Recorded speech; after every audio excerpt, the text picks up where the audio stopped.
રાષ્ટ્રીય શાયર સ્વર્ગસ્થ ઝવેરચંદ મેઘાણીજીની સ્મૃતિ સાથે સંકળાયેલી બગસરાની એક એવી શાળા જેને જિલ્લાની મોખરાની શાળા હોવાનું ગૌરવ પ્રાપ્ત છે, એવી શાળાના એક શિક્ષક શ્રી નિવૃત્ત થાય છે. એમનું વિદાયમાન એક શિક્ષક રાજ્ય સ્તરે રાજ્ય કક્ષાનું ઇનામ મેળવે છે, એમને સન્માનવાનો કાર્યક્રમ અને આપણા કેટલાક તેજસ્વી તારલાઓ જેમણે ઉત્કૃષ્ટ દેખાવો કર્યા છે એમને વધાવવાના આ કાર્યક્રમમાં ઉપસ્થિત શાળાના સન્માનનીય આચાર્યશ્રી, અહીંની નગરપાલિકાના માનનીય પ્રમુખશ્રી, અહીંના માનનીય ધારાસભ્યશ્રી, બંને માનનીય શિક્ષકશ્રીઓ શ્રી કાપડિયા સાહેબ, શ્રી ચાવડા સાહેબ, મંચ પર બિરાજમાન શિક્ષણ સમિતિના માનનીય ચેરમેન શ્રી,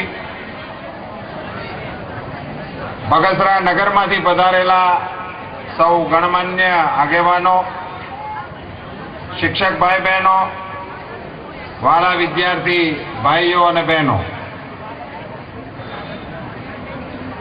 ખુદા તારી કસોટીની પ્રથા સારી નથી હોતી. ખુદા તારી કસોટીની પ્રથા સારી નથી હોતી, જે સારા હોય છે એની દશા સારી નથી હોતી.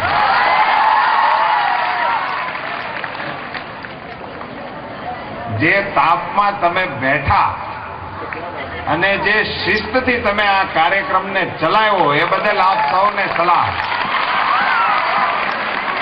છેલ્લી લાઈન સુધી સલામ છો ભાઈ.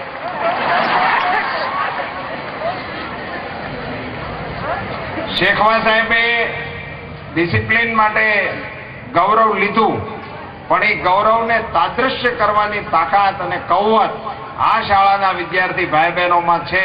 એ જોઈને મારી છાતી ગજગજ થઈ.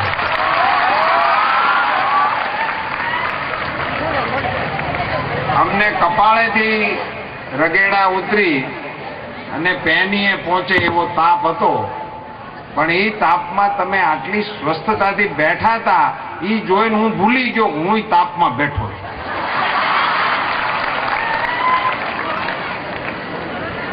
અને આવી હિંમત એ તો આવા કાઠિયાવાડી પ્રિન્સિપાલોમાં જ હોય, બીજી ક્યાંય હોય જ.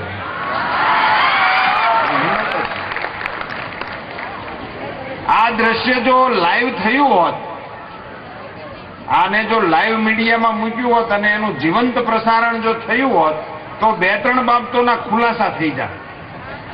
એક તો માઉન્ટ કાર્મેલ અને એવી મીડિયમ ઇંગ્લિશની શાળાઓનો જે એક પ્રકારનો દબદબો હોય છે કે અમુક પ્રકારના કાર્યક્રમો તો એ શાળાઓમાં થાય છે, એને બદલે એક અમારી નગરપાલિકા સંચાલિત સ્કૂલના પણ આવા કાર્યક્રમ હોય છે, દેશને જોવા મળે. અદ્ભુત કાર્યક્રમ છે, પણ એમાં ખૂબ ઊંડો હું ઉતરું ને વિષય ફંટાઈ જાય એ પહેલા જે શિક્ષક શ્રી અમારે કાપડિયા સાહેબ 35 વર્ષ જેવી સુદીર્ઘ લાંબી સેવાઓ આ શાળાને આપીને વય મર્યાદાને કારણે આજે નિવૃત્ત થઈ રહ્યા છે, એમને એમનું શેષ જીવન તંદુરસ્ત, પ્રસન્ન અને પ્રવૃત્તિથી સભર રહે એવી હૃદયપૂર્વકની હું પણ શુભકામનાઓ પાઠવું છું. કાપડિયા સાહેબ આપ નિવૃત્ત થયા એટલે મને ટકોરો પીડે જેવું લાગે કે હું પણ તમારી હારે જ નોકરીએ ચડેલો અને અહીંથી તમારી પાડોશમાં જતો. હું આમાપુરમાં 15/8/77 મેં પણ મસ્ટરની અંદર પહેલી સહી કરેલી. 15/8/77 એટલા વર્ષો વીતી ગયા અને આપને આટલું પ્રેમ અને ઉમળકાભેર સુંદર મજાનો વિદાય સમારંભ યોજવાનું કાર્યક્રમ દ્વારા આયોજન કરવા બદલ હું અહીંની નગરપાલિકાને પણ અને એમના સૂત્રધારોને પણ ધન્યવાદ પાઠવું છું કે આ પ્રકારના કાર્યક્રમો કરીને જેમની સેવાઓ લાંબા સમય સુધી આપણી સંસ્થાઓ સાથે રહી છે એને વધાવવાનો ઉપક્રમ તમે રાખ્યો છે. ચાવડા સાહેબને શ્રેષ્ઠ શિક્ષક તરીકેનો એવોર્ડ મળ્યો. એમણે એનએસએસની પ્રવૃત્તિ ખૂબ સુંદર કરી. અહીંયા સ્કાઉટની બહેનો અને વિદ્યાર્થી ભાઈઓ એમને હું આ સ્કાર્ફ સાથે જોઈ રહ્યો છું.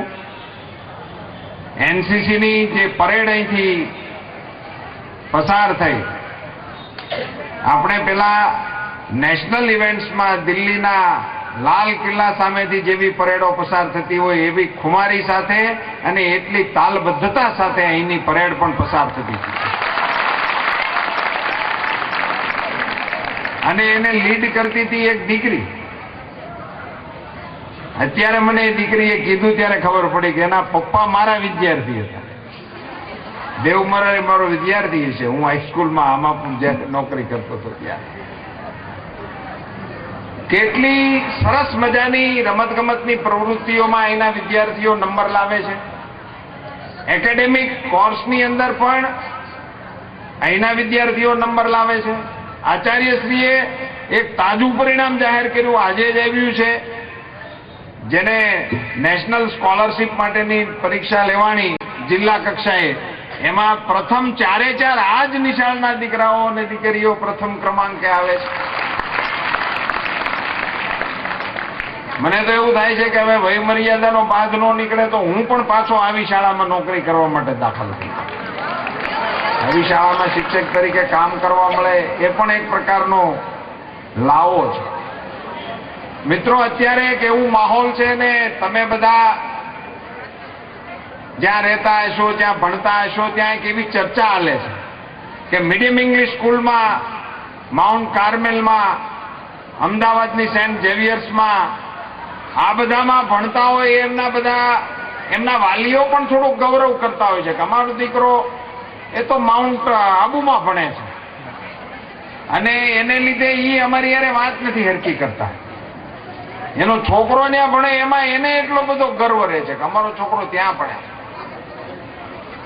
આ સંસ્થાઓના પરિણામો અંગે એમના ટ્રસ્ટીઓ, એમના મેનેજમેન્ટના માણસો, એમના આચાર્યશ્રીઓ એ ઘણી વખત મીડિયા સામે આવીને વાતો કરતા હોય છે કે અમારી શાળામાંથી આવા પરિણામો આવે છે. પણ એનું કમ્પેરિઝન ક્યારેય કોઈ કરી નથી શકતું કે એમની શાળાની ફી કેટલી છે. મેં હમણાં એક બાલ મંદિરની પહેલાનો કોર્સ કેજી ને એવું જે ભણાવે છે એની એક નિશાળનું સૌજીભાઈના ગામમાં ઉદ્ઘાટન કર્યું, જે આપણા દાતાશ્રી તરીકે આજે અહીંયા બેઠા છે. એની ફી 2 લાખ રૂપિયા.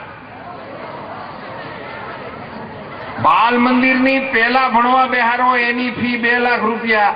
એ ગ્રેજ્યુએટ થાય ત્યાં સુધીમાં કેટલો ખર્ચો આવી છે, એ ક્યારે ગ્રેજ્યુએટ થાય અને એ રસ્તામાં પોરા ખાય નહીં તો ભલે એને આસડે 2-3 પોરા ખાય તો એથી નહીં મોંઘું પડે. એટલી ઊંચી ફી. એના દાખલ થવાના ધોરણો 70% ઉપર હોય તો જ એડમિશન આપે. છોકરાઓના તો ઇન્ટરવ્યુ લે છે આવી સંસ્થાઓ વાળા, એના વાલીઓના ઇન્ટરવ્યુ લે છે. એના મમ્મી પપ્પાને બોલાવીને એને જો ઇન્ટરવ્યુમાં પાસ થાય તો એના છોકરાઓને એડમિશન મળે છે. હવે આવી બધી કસોટીઓની વચ્ચેથી અને આવી બધી સુવિધાઓની સાથે ભણનારી સંસ્થાઓ અને એની તુલના જ્યારે હું એક નગરપાલિકા સંચાલિત શાળાના કાર્યક્રમમાં આ પ્રકારના દ્રશ્યો જોઉં તો જરૂર મને કહેવાનું મન થાય કે આંકડાના લાકડાનો ભારો ગમે એવા ફર્નિચર બનાવવા વાળાની દુકાને નાખી આવો તો એમાંથી ફર્નિચર થાય નહીં.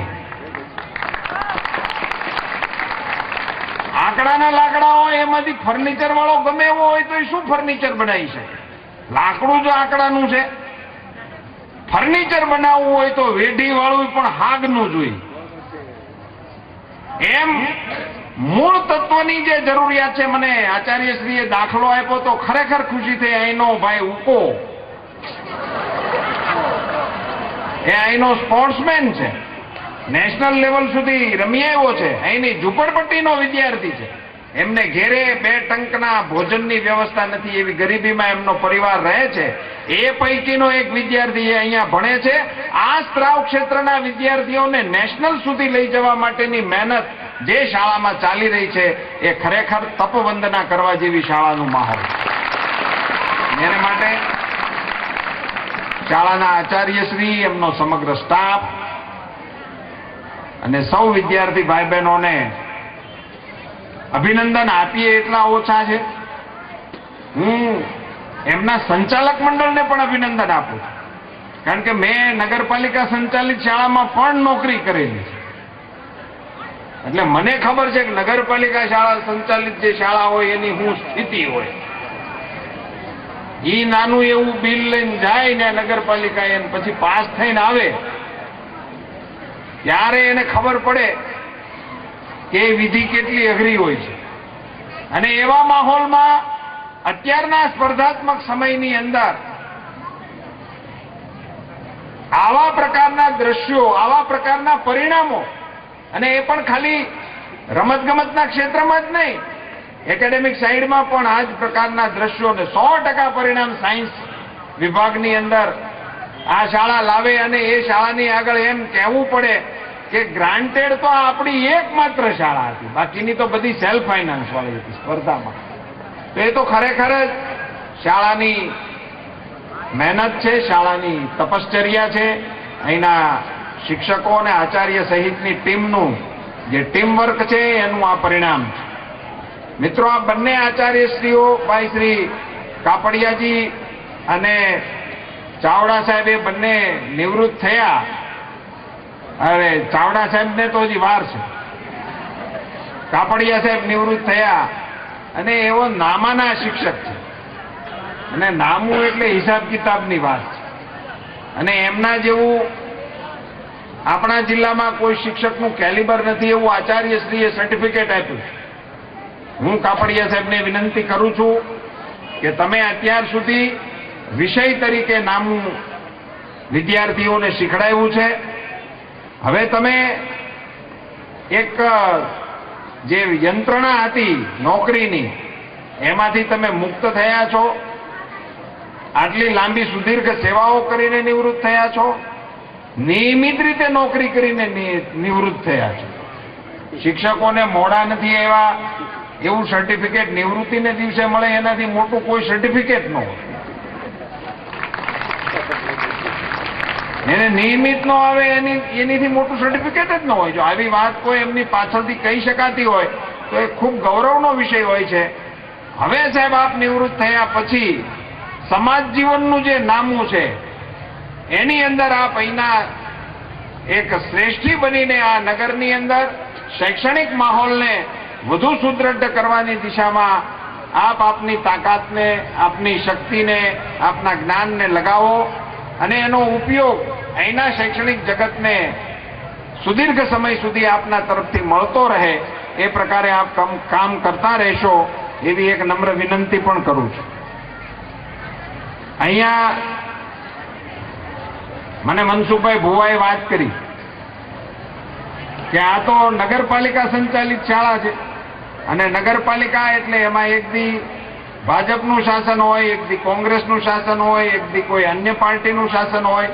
નગરપાલિકાની અંદર તો આવા ફેરફારો થયા રાખતા હોય અને એને કારણે એની પ્રગતિની અંદર થોડી થોડી નાની મોટી બાધાઓ આવવાની સંભાવના હોય છે. પણ આવી સરસ મજાની કામગીરી 3000 જેવા વિદ્યાર્થીઓની સંખ્યા સાથેની શાળા, આપણા જિલ્લાની 1 નંબરની શાળા હોય એ પ્રકારનું જેનું કૌવત હોય. અને અમારા શિક્ષણ સમિતિના ચેરમેનશ્રીએ કહ્યું કે અમે નકશા પણ બનાવ્યા છે અને આમે ગામ આખાના નકશા મંજૂર કરવાનું કામ નગરપાલિકાનું હોય છે.